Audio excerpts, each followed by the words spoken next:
feel free to pan this desk of disaster. Oh, I That's our absolutely death will. pile. This is a And death this. pile, but this is parts. This entails putting a little bit of work into it to determine if it's worth repairing.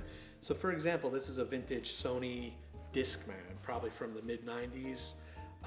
We really can't get this to work. So what we're going to do is we're just going to sell this for parts, not parts repair, because if it's unrepairable, we don't want to lead somebody on to think that it could be repaired.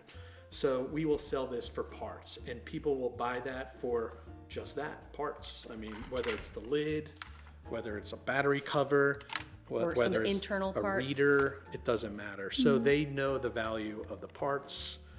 We just don't have the know-how to really fully test that, nor Or are fix we in the business to Right. get to that point. Exactly. The one thing that you have to be very careful on, I've noticed recently, is to have some sort of disclaimer about that we don't make any guarantees that any one part works. Like, we can't say the part you need is going to work on here.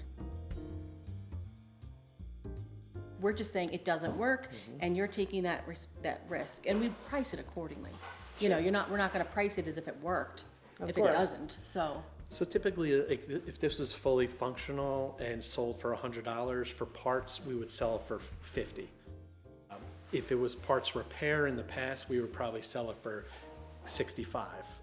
But since we're being upfront and fair and possibly leaving money on the table, we expect in return, we don't get the return. Right. So we're giving a lot up in order to make the end user happy that they're not going to be let on. yeah, I remember one time we sold a vacuum cleaner canister, and our assessment was that it wasn't doing something like suctioning or something. There was no suction, and so somebody said, "Oh, that's probably just that."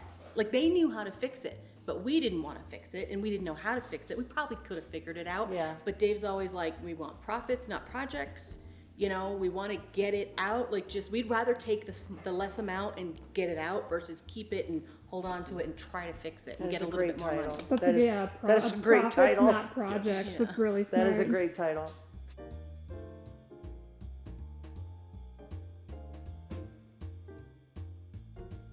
So while we're on the topic of Sonys, this is from the 80s, this Sony Walkman.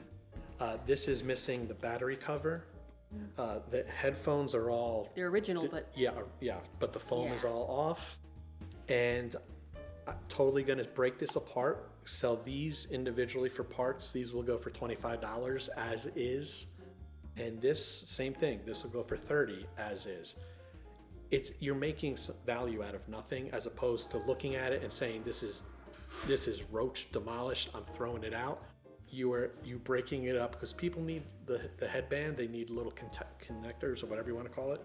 So this is the fun part about going out to even a flea market. You could get these for $1 and Right. turn it into something fun.